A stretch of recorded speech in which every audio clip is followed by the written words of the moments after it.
Alors, page de droite, la page 3.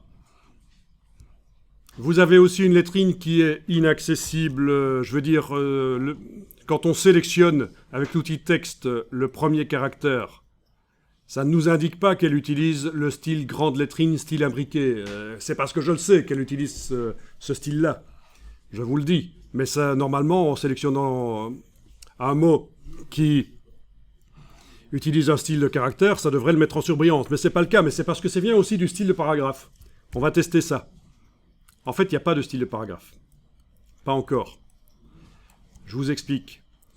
Si vous regardez la palette des styles de paragraphe, vous voyez qu'actuellement, le premier paragraphe, là, c'est corps du texte body nouveau. On est en train de construire le style avec la palette paragraphe. Et après, on fera un style que j'appellerai corps du texte body nouveau avec grande lettrine style imbriqué.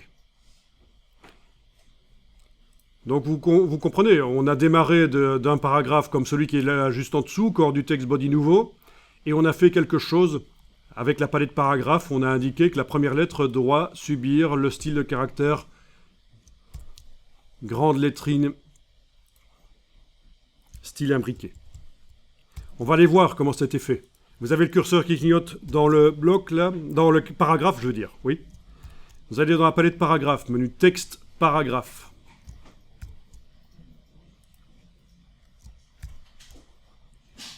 Texte paragraphe.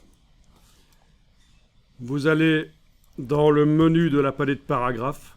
Donc la palette paragraphe, tout comme la palette caractère, ce sont des palettes qui servent à mettre au point un style juste avant qu'on le crée, le style, qu'on l'enregistre et qu'il apparaisse dans la palette des styles. Donc, menu de la palette paragraphe. Vous allez jusque la ligne qui s'appelle lettrine et style imbriqué.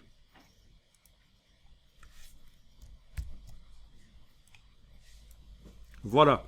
Et là, vous voyez que ça a été fait différemment. On a une lettrine qui, ben voilà, ça n'indique pas que la première lettre ici doit être une lettrine. Ça n'indique pas le style de caractère grande lettrine style imbriqué ici. Parce que ça s'est passé dans la partie style imbriqué. Vous avez en fait une boîte qui s'appelle lettrine et style imbriqué. Il y a une première partie qui est lettrine et une deuxième partie qui est style imbriqué. Ah, ça change quoi? Ça donne plus de possibilités. Bonne question. Par rapport à ce qu'on a vu juste avant sur la page de gauche, ça donne plus de possibilités. Nouveau style imbriqué. Donc, c'est ce qu'on a cliqué.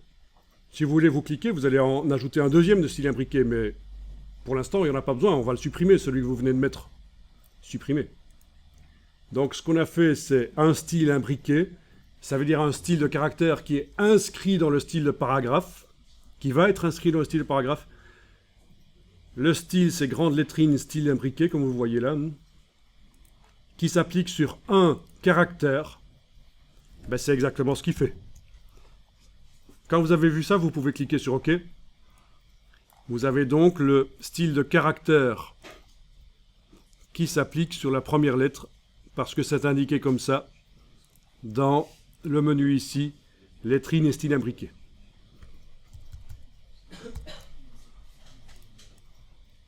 OK?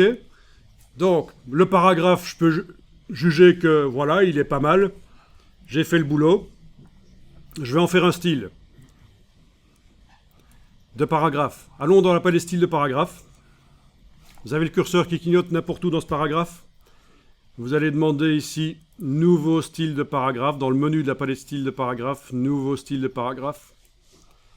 Voilà, et on va l'appeler corps du texte. Je vais garder la même nomenclature que pour les autres, sinon ça devient complètement, on s'embrouille. Hein. Corps du texte, entre parenthèses body, c'est juste pour vous indiquer. Aïe, qu'est-ce qu'il me fait? Ok. Bien, il veut plus taper. Ok.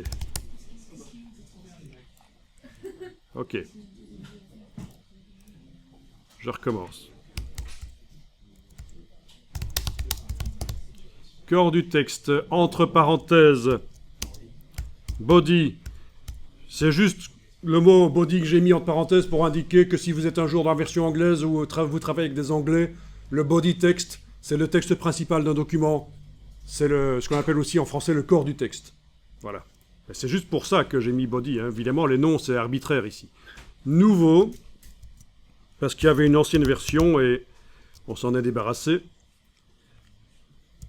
Avec grande lettrine, entre parenthèses, style imbriqué. Est-ce qu'il va vouloir me mettre autant? Oui, apparemment, il accepte un nom de style aussi long, c'est très bien. Je vais cliquer sur OK. Comme ça, vous allez voir que le style, il est là. Voilà, il a été créé. Corps du texte, entre parenthèses, body nouveau, avec grande lettrine, entre parenthèses, style imbriqué. Le paragraphe a servi à créer le style, mais il ne l'utilise pas encore. Je vais cliquer sur le nom du style. Peut-être que chez vous, oui, parce que la case appliquer le style à la sélection était cochée, mais chez moi, il faut que manuellement, je dise, tiens, ce paragraphe qui a servi à générer ce style va maintenant l'utiliser. Je clique sur le nom du style ici.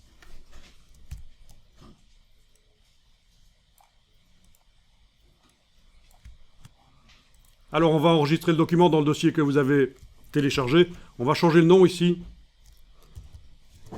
Je vais juste augmenter d'un incrément comme ça. Voilà.